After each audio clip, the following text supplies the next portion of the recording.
Hello बच्चों। बच्चों आज हम अल्कोहल, फिनॉल एंड ईथर में टॉपिक पढ़ेंगे physical properties of alcohols, phenols and ethers. तो बच्चों इससे पहले हमने पढ़ा था methods of preparation of phenols. तो जो हमारे पास इसकी फिजिकल प्रॉपर्टीज रहती है, इसमें फर्स्ट नंबर आता है फिजिकल स्टेट। तो बच्चों फिजिकल स्टेट में हम पढ़ते हैं जैसे कि जो अल्कोहल है हमारे पास, अगर लोअर मेंबर की बात करें अप टू कार्बन 12 तो लिक्विड फॉर्म में हमें मिलता है। अगर अबव कार्बन 12 की बात करें तो कलरलेस, ओडरलेस, वैक्सी सॉलिड होते हैं बच्चे, हायर मेंबर्स अबव कार्बन 12। तो फर्स्ट नंबर तो इसकी क्या थी, ये फिजिकल स्टेट, ये समझ में आया होगा। लोअर अल्कोहल हमारे पास क्या है, लिक्विड फॉर्म में मिल रहा है, जैसे मिथेनॉल, इथेनॉल, प्रोपेनॉल, ब्यूटेनॉल। तो बच्चे सब हमारे पास ये लिक्विड फॉर्म में मिलता है। जैसे इथेनॉल क्या है, एक ड्रिंकिंग वाइन है, ये आप लोगों को पता है। मिथेनॉल बच्चे पॉइजनस होता है ये, क्योंकि ये क्या होता है हमारे पास, देखना मिथेनॉल क्या करता है, सबसे पहले ऑप्टिक नर्व पे इफेक्ट करता है, आंख देखना बंद कर देगा बच्चे। सीएनएस पे इफेक्ट करेगा, जिससे क्या होगा, प्रोटोलिसिस होना स्टार्ट हो जाएगा, बॉडी से प्रोटोप्लाज्म का जो हमारी फिजिकल बेसिस ऑफ लाइफ है वो से क्या होगा, यूरिन के फॉर्म में बाहर आ जाएगा, डिहाइड्रेट हो जाएगी बॉडी और ह्यूमन बीइंग की डेथ हो जाती है। तो मिथेनॉल एक पॉइजनस सब्सटेंस होता है, इथेनॉल ड्रिंकिंग वाइन होती है। फिजिकल स्टेट दोनों दो लिक्विड फॉर्म में मिलते हैं बच्चे। अब क्या क्या इनका बॉइलिंग पॉइंट होगा, क्या सॉल्युबिलिटी होगी, ये सारा कुछ चीजें हम इसमें समझेंगे। चलिए बच्चे टॉपिक स्टार्ट करते हैं हम, physical properties of alcohols and phenols. चलिए टॉपिक हमारे पास है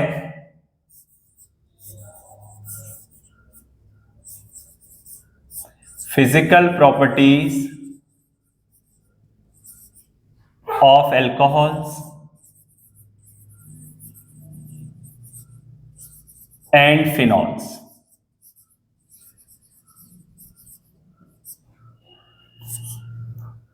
तो बच्चे first number point physical state.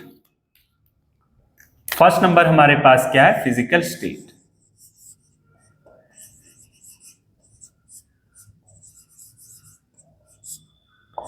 Physical state में क्या है, lower members up to carbon 12,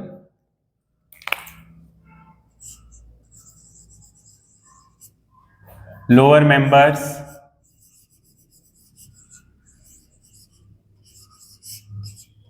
up to carbon 12 हमें किस फॉर्म में मिलते हैं बच्चों, लिक्विड फॉर्म में मिलते हैं। अबव कार्बन 12, अबव कार्बन 12 हमें क्या मिलेंगे, कलरलेस, ओडरलेस, वैक्सी सॉलिड फॉर्म में मिल जाएगा बच्चे। किस फॉर्म में मिलेगा, कलरलेस, ओडरलेस, वैक्सी सॉलिड।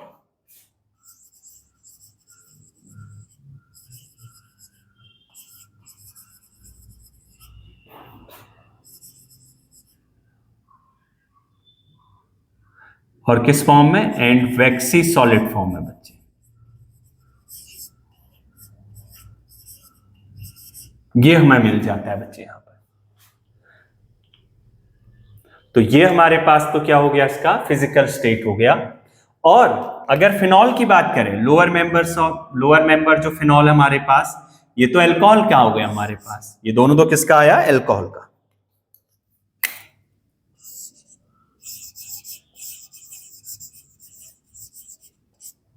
अगर मैं बात करूं फिनॉल्स में, लोअर मेंबर या फिर इसके हमारे पास जो फिनॉल है वो किस फॉर्म में मिलेगा, कलरलेस, लिक्विड, इससे हायर मेंबर कुछ होंगे तो लिक्विड एंड सॉलिड। इस फॉर्म में हमें मिल सकता है बच्चे, लेकिन कलरलेस होगा ड्यू टू एटमॉस्फेरिक ऑक्सीडेशन। अगर एटमॉस्फेरिक ऑक्सीडेशन हो रहा है तो it gives reddish brown colour. ये क्या बना देता है, रेडिश ब्राउन कलर को शो कर देता है। एक लिक्विड हमें दिया सपोज, और एटमॉस्फेरिक ऑक्सीडेशन, पहले वो कलरलेस था, या फिर वैक्सी सॉलिड फॉर्म में रहेगा। तो जैसे ही हमने एटमॉस्फेरिक ऑक्सीडेशन किया तो रेडिश ब्राउन कलर हो जाता है, तो इसका मतलब वो क्या है, फिनॉल। तो बच्चे देखना, due to atmospheric oxidation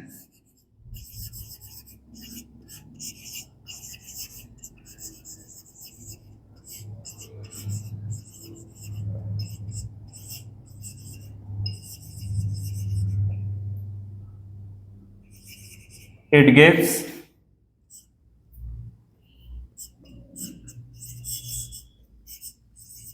reddish brown colour. क्या कलर दे देता है बच्चे, रेडिश ब्राउन कलर को फॉर्म कर देता है।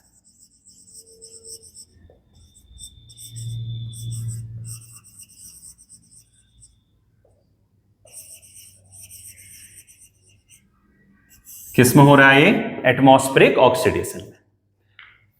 तो ये हमारे पास थी फिनॉल का, ये हमारे पास है एल्कोहल का बच्चे।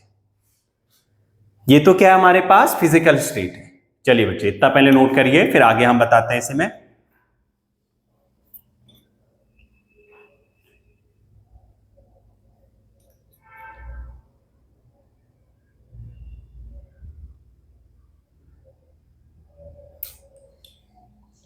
ठीक है बच्चे, ये हमारे पास हो जाता है। अब इसी में हम आगे देखते हैं बच्चे, ठीक है। लोअर मेंबर क्या था, लिक्विड फॉर्म में मिल रहा था। अब carbon 12 colourless, odourless and vaccine solid बच्चे, है ना, ये हमारे पास था। फिनॉल क्या है, कलरलेस, लिक्विड और सॉलिड फॉर्म में मिल रहा है। Due to atmospheric oxidation it gives reddish brown colour. चलिए अब इसी का देखते हैं हम क्या, ये तो है फिजिकल स्टेट। अब देखते हैं boiling point.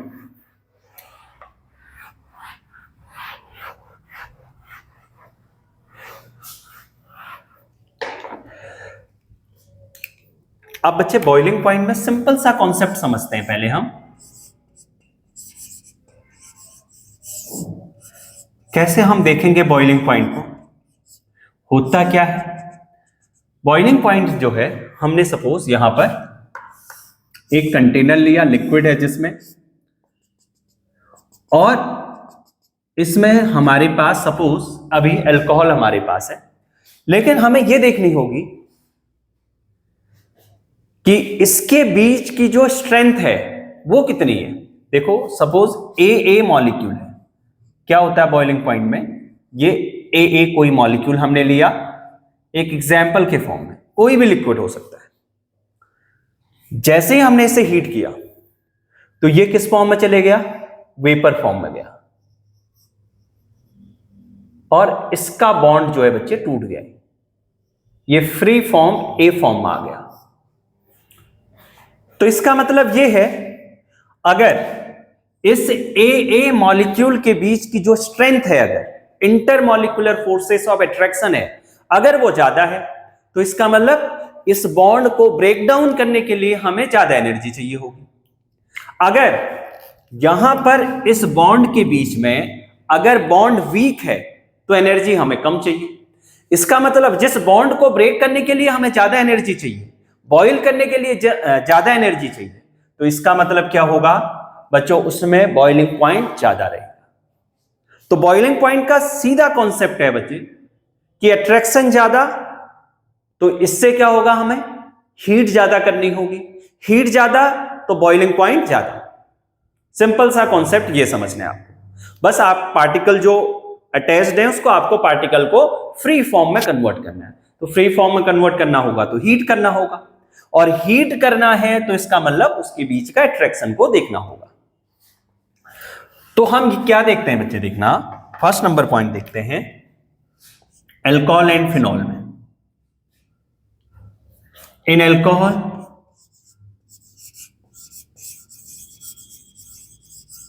And phenol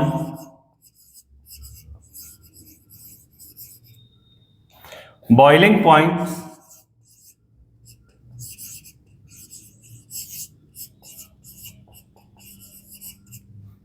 increases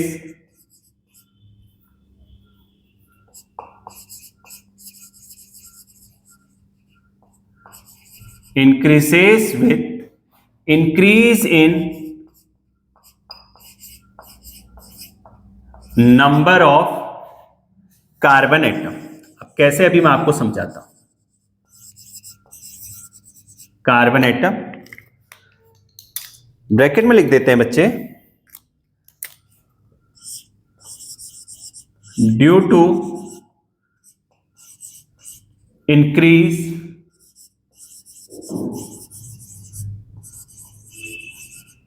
wonder walls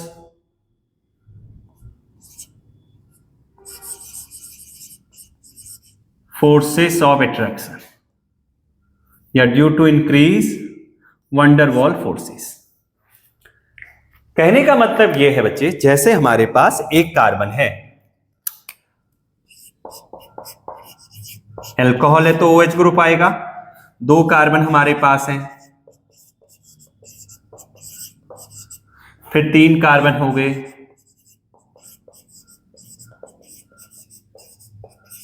carbon की चेन बढ़ाते चल रहे हैं। अभी हम पहला कॉन्सेप्ट ये पढ़ रहे हैं।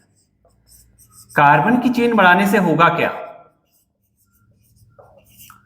होगा ये कि इसका एरिया बढ़ेगा बच्चे, सरफेस एरिया बढ़ेगा, और सरफेस एरिया बढ़ने के साथ साथ क्या होगा देखते हैं। इसका क्या हो रहा है हमारे पास, यहां पर number of carbon atom increase हो रहे हैं। कैसे बढ़ रहा है उसको समझते हैं। ये बढ़ रहे हैं बच्चे, देखो यहां 1 कार्बन था और इधर कितने हो गए, 4 carbon atom. Number of carbon atom increase हो रहे हैं लेफ्ट टू राइट। इससे होगा, इससे क्या होगा देखना, इससे ये होगा कि इसका साइज भी बढ़ रहा होगा। देखो साइज बढ़ रहा है तो इस पे एक वीक फोर्स काम करता है। इस फोर्स को हम नेम देते हैं वंडर वॉल फोर्स। इस फोर्स को क्या नेम देते हैं, वंडर वॉल फोर्स। बहुत वीक फोर्स होता है बच्चे, जो सेम मॉलिक्यूल में लाई करता है, और वंडर वॉल फोर्स बढ़ेगा, नंबर ऑफ कार्बन एटम जैसे जैसे बढ़ेंगे वंडर वॉल फोर्स बढ़ेगा। और वंडर वॉल फोर्स बढ़ रहा है तो इसका मतलब इसे ब्यूटेनॉल को हमें बॉयल करने के लिए ज्यादा टेम्परेचर चाहिए, और जितना ज्यादा टेम्परेचर उतना ज्यादा बॉइलिंग पॉइंट। तो नंबर ऑफ कार्बन एटम बढ़ रहे हैं, जिससे क्या होगा, इसका सरफेस एरिया बढ़ जाएगा। सरफेस एरिया बढ़ गया बच्चों, डोर।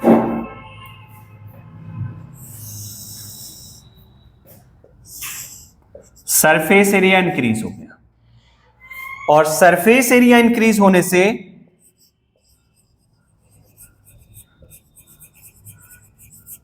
वंडरवॉल्स फोर्सेस बढ़ जाएगा बच्चे। वंडरवॉल फोर्सेस ऑफ अट्रैक्शन बढ़ेगा। अगर ये बढ़ रहा है तो बॉइलिंग पॉइंट भी बढ़ जाएगा बच्चे, बॉइलिंग पॉइंट इंक्रीज हो जाएगा बच्चे।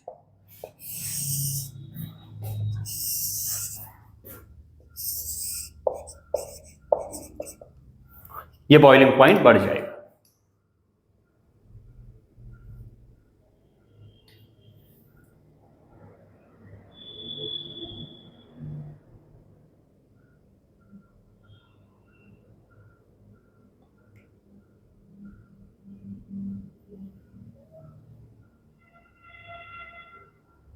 ये देखना बच्चे, नंबर ऑफ कार्बन एटम बढ़ गए, जिससे क्या होगा, सरफेस एरिया बढ़ेगा। सरफेस एरिया बढ़ने से वंडरवॉल फोर्स बढ़ गया, और वंडरवॉल फोर्स बढ़ने से बॉइलिंग पॉइंट भी इंक्रीज हो जाएगा। इससे ये कंक्लूजन निकला, हम यहां से 2 पॉइंट समझेंगे कि boiling point directly proportional to surface area. पहला कंक्लूजन तो यही निकला कि बॉइलिंग पॉइंट किसके डायरेक्टली प्रोपोर्शनल होगा, सरफेस एरिया। एरिया बढ़ रहा है तो वंडरवॉल फोर्स बढ़ रहा है, और वंडरवॉल फोर्स बढ़ेगा तो हमें बॉइलिंग टेम्परेचर बढ़ गया बच्चे, अट्रैक्शन बढ़ गया होगा, और बॉइल करने के लिए ज्यादा टेम्परेचर बढ़ जाएगा। दूसरा कंक्लूजन हम ये भी ले सकते हैं कि जैसे जैसे कार्बन की चेन बढ़ रही होगी तो इसका मास भी बढ़ रहा होगा बच्चे। हम ये भी बोल सकते हैं, देखना कि बॉइलिंग पॉइंट डायरेक्टली प्रोपोर्शनल है किसके, मोलर मास के बच्चे। मोलर मास बढ़ रहा होगा, तो इसका मतलब क्या है कि बॉइलिंग पॉइंट भी बढ़ेगा। तो 2 पॉइंट हम यहां से पहले पॉइंट से कंक्लूजन निकाल सकते हैं कि कार्बन की चेन जैसे जैसे बढ़ेगी वंडर वॉल फोर्स बढ़ेगा, और वंडर वॉल फोर्स बढ़ रहा है तो बॉइलिंग पॉइंट बढ़ रहा है। किसी को इसमें डाउट, आप इसमें कमेंट करके पूछ सकते हैं बच्चे। तो पहला हमारा पॉइंट बॉइलिंग पॉइंट का ये, आप इसे नोट करिए बच्चे। फिर सेकंड पॉइंट को हम यहां पर एक्सप्लेन करते हैं।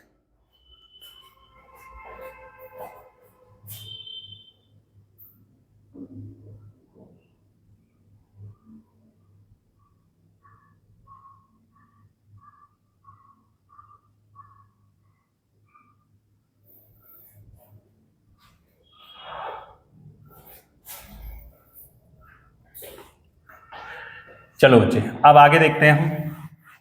ये तो था बॉइलिंग पॉइंट।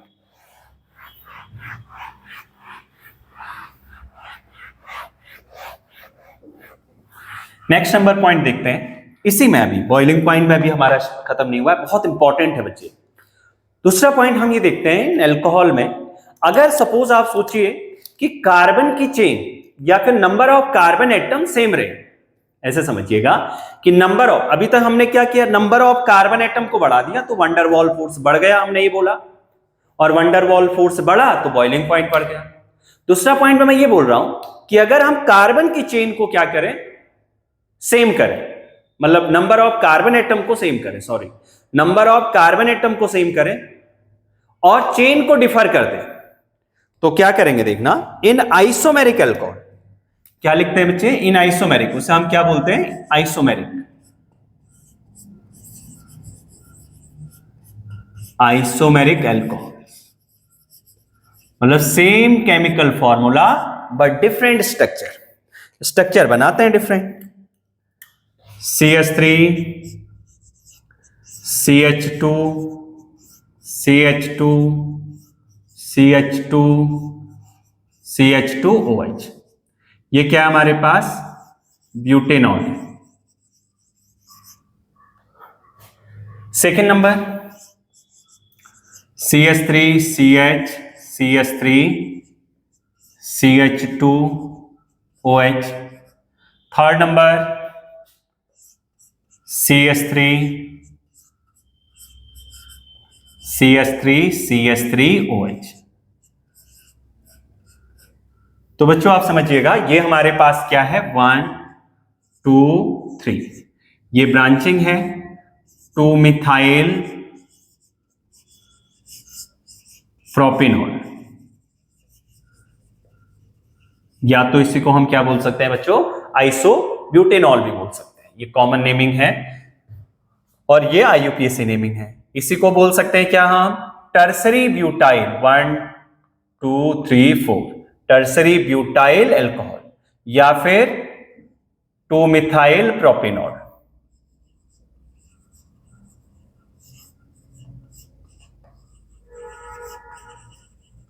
अब देखो number of carbon atom 1 2 3 4 5,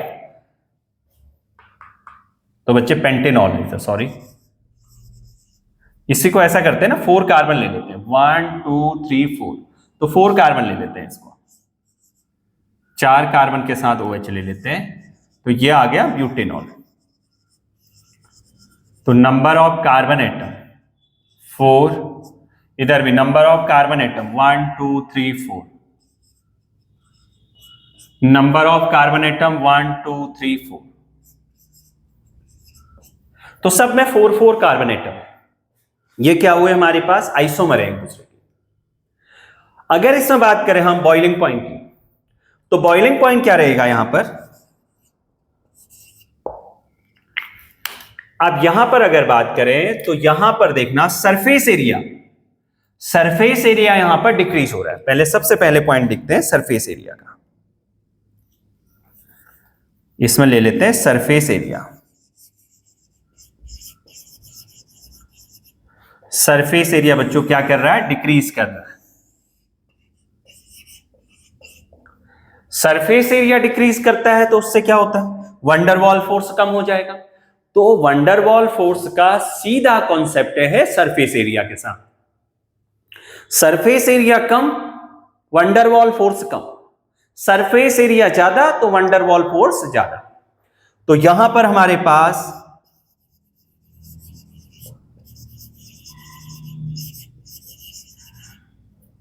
van der Waals force, ये क्या हो रहा है हमारे पास, देखना, डिक्रीज हो जा रहा है। और जिससे क्या होगा, बॉइलिंग पॉइंट कम हो जाएगा बच्चे। वंडरवॉल फोर्स कम है तो इसका मतलब लिक्विड को बॉयल करने के लिए कम टेम्परेचर चाहिए, बॉइलिंग पॉइंट कम हो गया। तो इससे यह कंक्लूजन निकला कि boiling point inversely proportional to surface area, sorry, boiling point inversely proportional to branching, surface area के तो डायरेक्टली प्रोपोर्शनल है। ब्रांचिंग के क्या हो जाएगा, इनवर्सली प्रोपोर्शनल हो जाएगा। जैसे जैसे ब्रांचिंग बढ़ेगी तो बॉइलिंग पॉइंट कम, क्यों, क्योंकि वंडरवॉल फोर्स कम।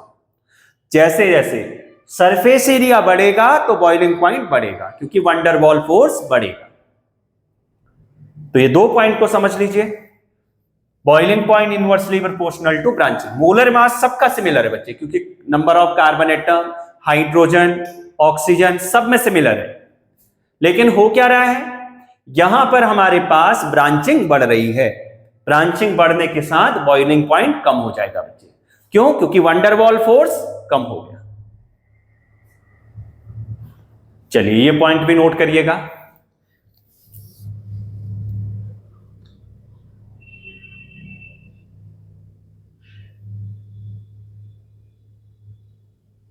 क्या आ गया इसमें, देखना, in alcohols the boiling points decreases with branching.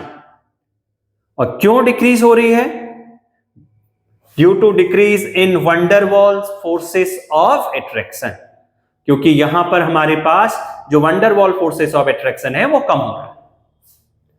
चलिए नेक्स्ट नंबर पॉइंट देखते हैं बच्चे। अगर हम बात करें अल्कोहल और फिनॉल में जो बॉइलिंग पॉइंट होगा एज कंपेयर टू ईथर या फिर हाइड्रोकार्बन्स या फिर हम बात करें हेलोएल्कीन्स, इससे ज्यादा है।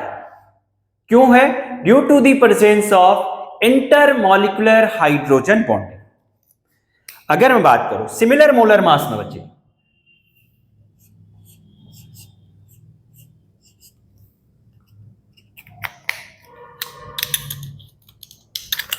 अगर हम बात करें बच्चों जैसे कि CH3, CH2, CH2OH, ये हमारे पास है प्रोपेनॉल।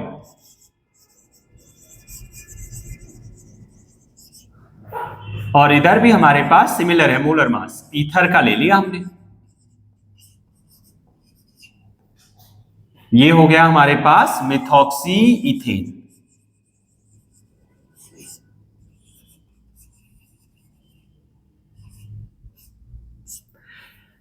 तो क्या आ गया देखना, इन कंपेरेबल मॉलिक्यूलर मास या इन सिमिलर मॉलिक्यूलर मास, अभी तो इन दोनों में तो सेम ही है। The boiling points of alcohol and phenol are higher than those of, किससे कंपेयर कर रहे हैं हम, ईथर, हेलोएल्केन्स एंड हाइड्रोकार्बन। क्यों हो रहा है, due to the presence of intermolecular hydrogen bond. यहां पर एक बच्चे एक एक्स्ट्रा बॉन्डिंग आ जाती है। कौन सी बॉन्डिंग हो रही है, क्योंकि अब हम ये नहीं बोल सकते कि यहां पर वंडरवॉल फोर्स की बात है, क्योंकि मॉलिक्यूलर मास तो क्या है, सबका सिमिलर है। अब इसमें हम क्या देखेंगे, इसमें देखेंगे हम क्या, एक एक्स्ट्रा बॉन्डिंग एल्कोहल में, और वो होती है हाइड्रोजन। हाइड्रोजन वंडरवॉल से भी स्ट्रॉन्ग है। और अब अगर जितनी ज्यादा स्ट्रॉन्गर बॉन्डिंग, उसको बॉयल करने के लिए उतना ज्यादा टेम्परेचर, और जितना ज्यादा टेम्परेचर होगा और उतना ज्यादा बॉइलिंग पॉइंट भी होगा। तो बच्चों हमारे पास देखना कि यहां पर एक क्या हो जाती है अल्कोहल में और ईथर में, अगर बात करें सिमिलर मोलर मास, कार्बन के number 1 2 3, hydrogen 3 + 2 5 + 2 7 1 8, oxygen 1, C3H8, oxygen है 1। तो यहां से क्या आ जाएगा हमारे पास, तो यहां पर 3 × 12 मोलर मास अगर बात करें, 8 × 1 + 60, 36 + 8 + 60, और इधर से आ गया 36 + 8, तो ये तो आ गया हमारे पास 44 + 10 हो जाएगा हमारे पास 54 + 60 यू आ गया इसका, और इसका भी है 60 यू, सिमिलर मोलर मास है। लेकिन बॉइलिंग पॉइंट किसका ज्यादा है, अल्कोहल का ज्यादा है। क्यों? क्योंकि इसमें एक हमारे पास बॉन्डिंग होती है जिसे हम नेम बोलते हैं बच्चों, क्या, इंटरमॉलिक्यूलर हाइड्रोजन बॉन्डिंग। अब ये कैसे होती है, क्या होती है, इसे एक्सप्लेन करते हैं बच्चे। पहले आप ये चीज को समझ लीजिए, फिर आगे हम इसको समझते हैं। इसमें क्यों नहीं हुई, हाइड्रोजन बॉन्डिंग क्या है, ये सारी चीजें इसमें एक्सप्लेन करेंगे।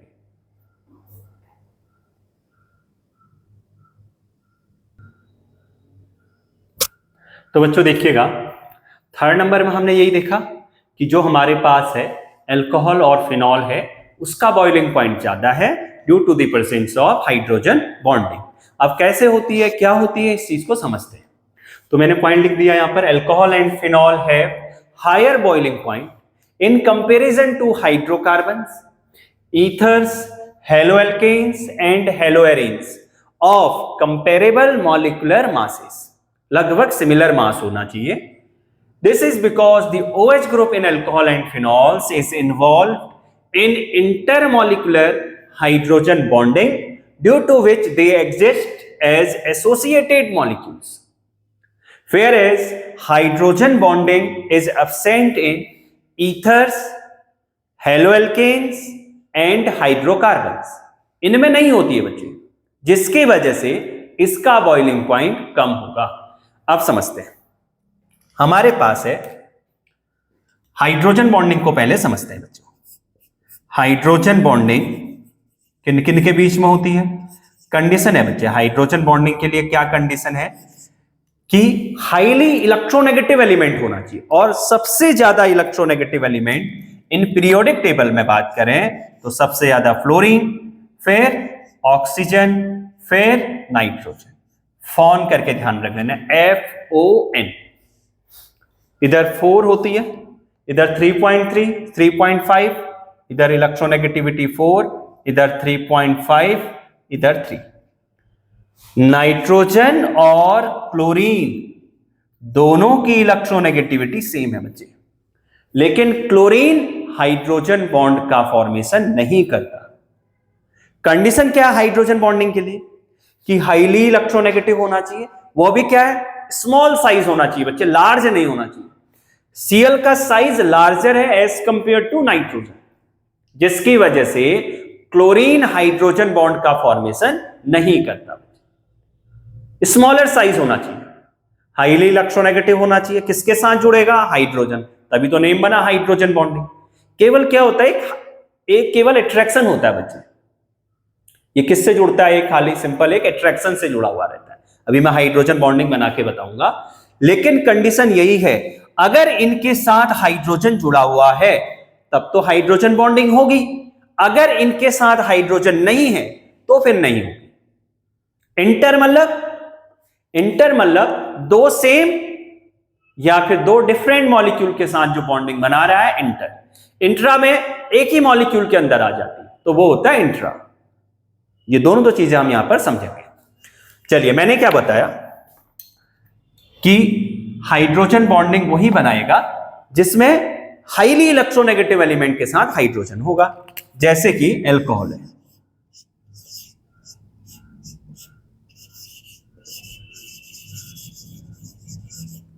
और ये क्या हमारे पास, ईथर है।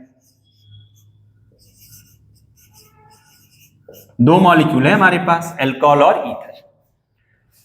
इसमें भी ऑक्सीजन है इलेक्ट्रोनेगेटिव, इसमें भी ऑक्सीजन इलेक्ट्रोनेगेटिव, लेकिन इसके साथ क्या है, इलेक्ट्रोपॉजिटिव एलिमेंट हाइड्रोजन है, लेकिन इसके साथ नहीं है। तो इसमें हाइड्रोजन बॉन्डिंग होगी बच्चे, यहां पर हाइड्रोजन बॉन्डिंग रहेगी, इसमें हाइड्रोजन बॉन्डिंग नहीं होगी। तो इसमें कोई डाउट किसी को? तो इसमें क्यों हो रही है? क्योंकि इलेक्ट्रोनेगेटिव दोनों में है, लेकिन यहां पर क्या, हाइड्रोजन। अब यहां पर क्या, दो बल्कि ग्रुप आ गए बच्चे, बड़े बड़े ग्रुप, ये पूरा कवर करके रखेंगे इसको, तो इसके साथ जो दूसरा मॉलिक्यूल है ना वो जुड़ ही नहीं पाएगा, उसे रिपेल कर देगा ये। इसमें क्या, एक साइड से बल्कि ग्रुप है तो एक साइड से हाइड्रोजन जुड़ा हुआ है, तो ये हाइड्रोजन बॉन्डिंग के साथ एसोसिएट फॉर्म में मिल सकता है, जिसकी वजह से क्या होगा, इसका बॉइलिंग पॉइंट अल्कोहल का ईथर के कंपैरिजन में ज्यादा होगा, सिमिलर मोलर मास है। अगर मैं बात करूं अल्कोहल में, अब किस ढंग से हम देखेंगे, अगर बॉइलिंग पॉइंट की बात करें, अल्कोहल का ज्यादा है, ईथर का क्या है, कम है। आर और आर डैश सेम भी हो सकते हैं और यहां पर सेम भी हो सकते हैं और डिफरेंट भी हो सकते हैं। क्यों है? ड्यू टू प्रेजेंस ऑफ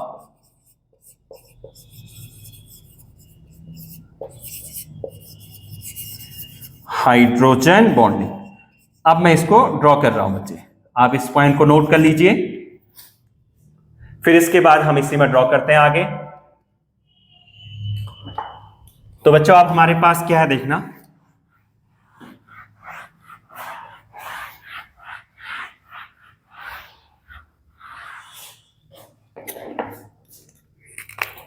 अगर मैं बात करूं अल्कोहल में,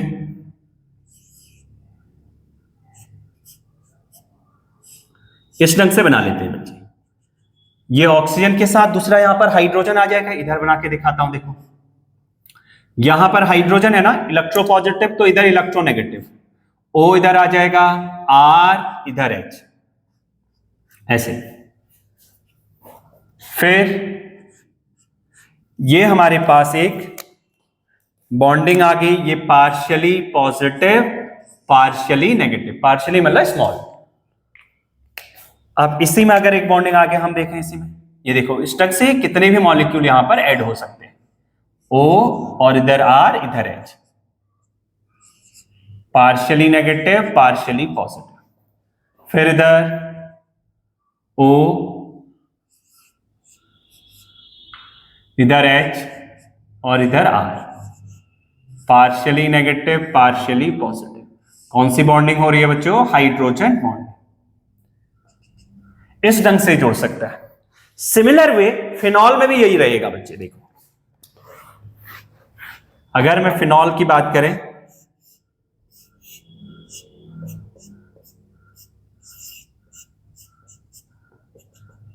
यहां पर हमारे पास H, फिर O, फिर इधर से हमारे पास क्या आ जाएगा, यहां पर इसी ढंग से बेंजीन रिंग जुड़ेगी और इधर H, सेम होगा बच्चे। ये हमारे पास क्या है, दो सेम मॉलिक्यूल के बीच में बॉन्डिंग हो रही है बच्चे, हाइड्रोजन दोनों में है इलेक्ट्रोनेगेटिव एलिमेंट के साथ, तो इसे को बोलते हैं इंटरमॉलिक्यूलर हाइड्रोजन बॉन्डिंग।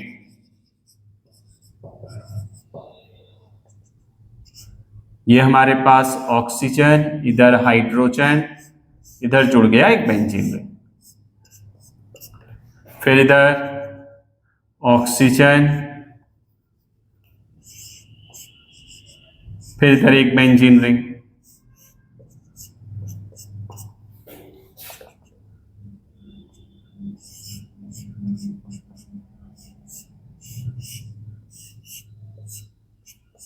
ये देखना, ये हमारे पास partially negative partially positive, partially negative partially positive, partially negative partially positive, partially negative partially positive, इस ढंग से ये एसोसिएट रहता है हाइड्रोजन बॉन्डिंग, जिसकी वजह से क्या होता है, देखो ज्यादा मॉलिक्यूल जुड़ेंगे ना तो क्या हो जाएगा, अट्रैक्शन ज्यादा हो गया इसके बीच में, तो बॉयल करने के लिए भी हमें क्या चाहिए, फिर ज्यादा एनर्जी चाहिए, तो जिससे इसका बॉइलिंग पॉइंट क्या हो जाता है, ज्यादा हो जाता है। मतलब कहने का मतलब यह है, नंबर ऑफ हाइड्रोजन बॉन्डिंग जितनी ज्यादा होगी, बॉइलिंग पॉइंट उतना ही ज्यादा। नेक्स्ट नंबर एक पॉइंट और समझते हैं इसमें हम, और इसमें एक पॉइंट नोट करके ये भी लिख लेते हैं बच्चे, आप इसे नोट करिए पहले। अभी तक भी जितने मॉलिक्यूल है ना, सब में मैं आपको बॉइलिंग पॉइंट का ऑर्डर बता देता हूं, जिससे कि आपको ध्यान में रहेगा चीजें। चलिए अब इसी में हम समझते हैं क्या, अल्कोहल में, ईथर में, हेलोएल्केन में किसका सबसे ज्यादा, सबसे ज्यादा है बच्चों एल्कोहल, फिर ईथर, फिर किसका रहेगा देखना, हेलो एल्केन, क्योंकि यहां तो हाइड्रोजन बॉन्डिंग नहीं है, बस इसमें हेलोजन ग्रुप है, इलेक्ट्रोनेगेटिव है, तब जाके हो रही है। सबसे कम हाइड्रोकार्बन, सबसे कम किसमें है हाइड्रोकार्बन, सबसे ज्यादा एल्कोहल, फिर ईथर्स, हेलो एल्केन्स, हाइड्रोकार्बन। तो ये हमारे पास इसमें बॉइलिंग पॉइंट का ऑर्डर हो गया बच्चे, सिमिलर मॉलिक्यूलर मास में बात करें। दूसरा पॉइंट, अगर इसी के साथ हमने क्या ले लिया, एल्डिहाइड कीटोन भी ले लिया बच्चे, तो क्या करेंगे, सबसे ज्यादा एल्कोहल का होता है बच्चे, क्योंकि यहां तो हाइड्रोजन बॉन्डिंग होती है। एल्डिहाइड और कीटोन में काम करता है बच्चे वंडरवॉल फोर्स में भी डाइपोल डाइपोल इंटरेक्शन, उसमें भी पार्ट होते हैं बहुत सारे। नेक्स्ट नंबर में आप आगे जब एल्डिहाइड कीटोन कराऊंगा तो उसमें सारे पार्ट्स को एक्सप्लेन कर दूंगा। डाइपोल डाइपोल इंटरेक्शन, तो जिसकी वजह से हेलो एल्केन ईथर हाइड्रोकार्बन से ज्यादा होता है, कीटोन में ज्यादा हो जाता है बच्चे, कीटोन का ज्यादा होगा, फिर एल्डिहाइड का सिमिलर मॉलिक्यूलर मास बचे हैं, फिर हेलो एल्केन्स, फिर हाइड्रोकार्बन।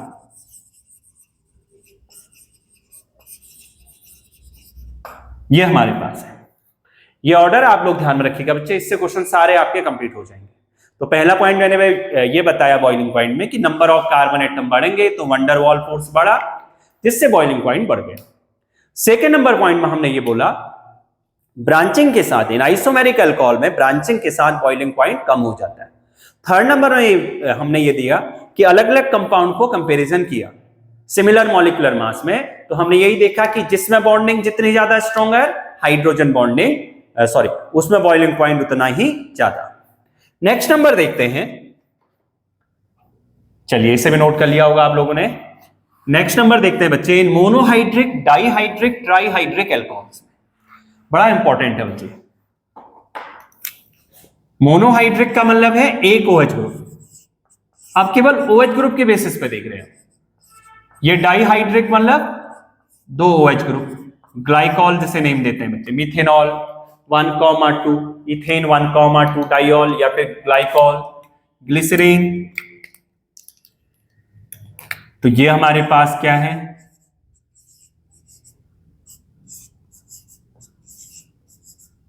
Trihydric alcohol.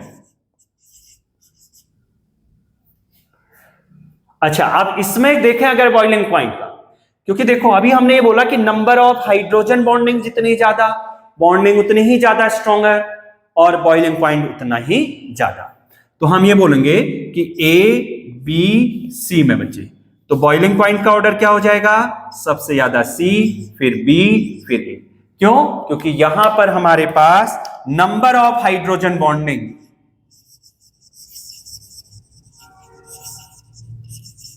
OH है, ज्यादा से ज्यादा बॉन्डिंग कर सकता है, हाइड्रोजन बॉन्डिंग क्या है, सबसे ज्यादा है बच्चे।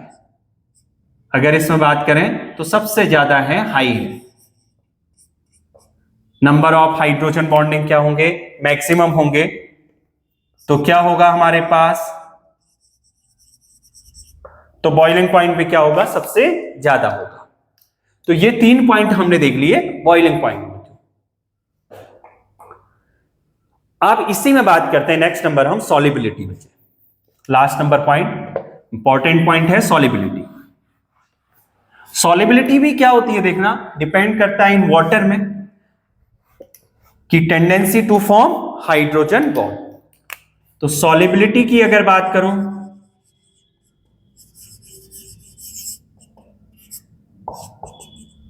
solubility of alcohols and phenols depend on ability to form hydrogen bond with water molecule। किसके साथ देखेंगे बच्चे, वाटर के साथ। अब अगर हम इसमें बात करें, अल्कोहल हमारे पास ये है, तो जितनी ज्यादा हाइड्रोजन बॉन्डिंग उतना ज्यादा क्या रहेगा, वाटर मॉलिक्यूल के साथ जितनी ज्यादा हाइड्रोजन बॉन्डिंग को बनाएगा उतना ज्यादा ये सॉल्युबल रहेगा।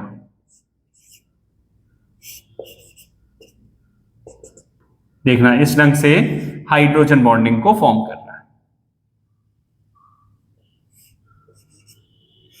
ये H2O है ऐसे। तो लेकिन क्या होगा अगर बात करें कार्बन की चेन इंक्रीज हो रही है, कार्बन की चेन, एक कार्बन ले लिया हमने, दो कार्बन ले लिए, तीन कार्बन ले लिए, अगर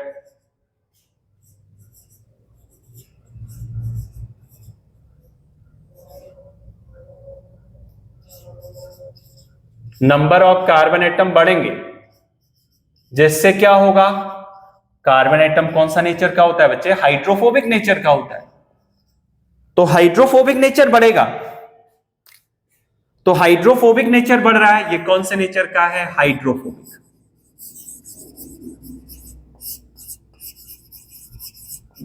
हाइड्रो मतलब वाटर, फोबिक मतलब हेटिंग, वाटर हेटिंग है, तो इसका मतलब क्या है कि हाइड्रोफोबिक नेचर बढ़ रहा है।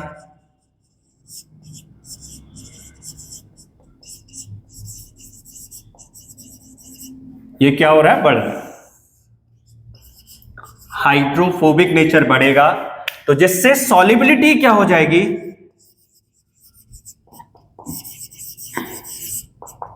सॉल्युबिलिटी क्या हो जाएगी बच्चे, डिक्रीज हो जाएगी। ये हमारे पास जो कार्बन एटम है ये क्या बढ़ा रहे हैं, हाइड्रोफोबिक नेचर को बढ़ा रहे हैं। हाइड्रोफोबिक नेचर जैसे जैसे बढ़ेगा वैसे क्या होगा, हमारे पास बॉइलिंग पॉइंट, सॉरी सॉल्युबिलिटी क्या हो जाएगी, कम हो जाएगी। अगर हम बात करूं मिथेनॉल हाईली सॉल्युबल होगा, ब्यूटेनॉल सबसे कम होगा बच्चे, क्यों, क्योंकि इसमें क्या हो जा रहा है, हाइड्रोफोबिक नेचर बढ़ जा रहा है। अच्छा, अगर इसी में बात करा जाए, अगर हमें क्या करें, इन आइसोमेरिक ले लेते हैं, ब्रांचिंग जैसे जैसे बढ़ेगी हाइड्रोफोबिक नेचर कम हो जाता है बच्चे, और हाइड्रोफोबिक नेचर कम होगा जैसे कि CH3, CH2, CH2, CH2OH, ये ले लिया। दूसरा हमने ले लिया CH3, CH, CH3, CH2OH। Third number क्या लिया, CH3, C, CH3, CH3OH। इसका नेम लिखे तो क्या आ जाएगा, ब्यूटेनॉल। इसका नेम लिखा तो क्या आएगा, 2-मिथाइल प्रोपेनॉल।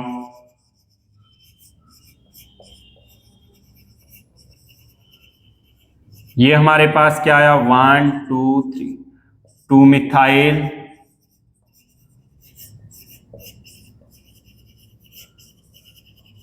प्रोपेन 2-ऑल। तो सबसे ज्यादा अगर बॉइलिंग पॉइंट की बात करें, A, B, C, सबसे ज्यादा बॉइलिंग पॉइंट हमारे पास क्या रहेगा, सबसे ज्यादा C का रहेगा। क्यों, क्योंकि इसमें हाइड्रोफोबिक, सरफेस एरिया कम हो गया ना, सरफेस एरिया कम तो सॉल्युबिलिटी ज्यादा। तो हमारे पास सबसे ज्यादा सॉल्युबल कौन सा हो गया, C, फिर B, फिर A। तो कहने का मतलब यह है कि सॉल्युबिलिटी, कंक्लूजन क्या निकला इससे, कंक्लूजन ये निकला कि सॉल्युबिलिटी इनवर्सली प्रोपोर्शनल किसके होती है हमारे पास, डायरेक्टली प्रोपोर्शनल किसके, ब्रांचिंग। ब्रांचिंग बढ़ेगी तो सॉल्युबिलिटी बढ़ेगी।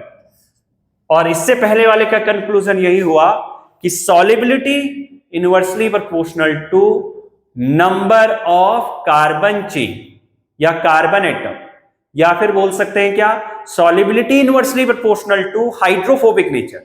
हाइड्रोफोबिक नेचर जैसे जैसे बढ़ेगा, कार्बन चेन बढ़ी, हाइड्रोफोबिक नेचर बढ़ा, और हाइड्रोफोबिक नेचर बढ़ेगा तो सॉल्युबिलिटी कम हो जाएगी। तो ये था हमारे पास इसमें फिजिकल प्रॉपर्टीज।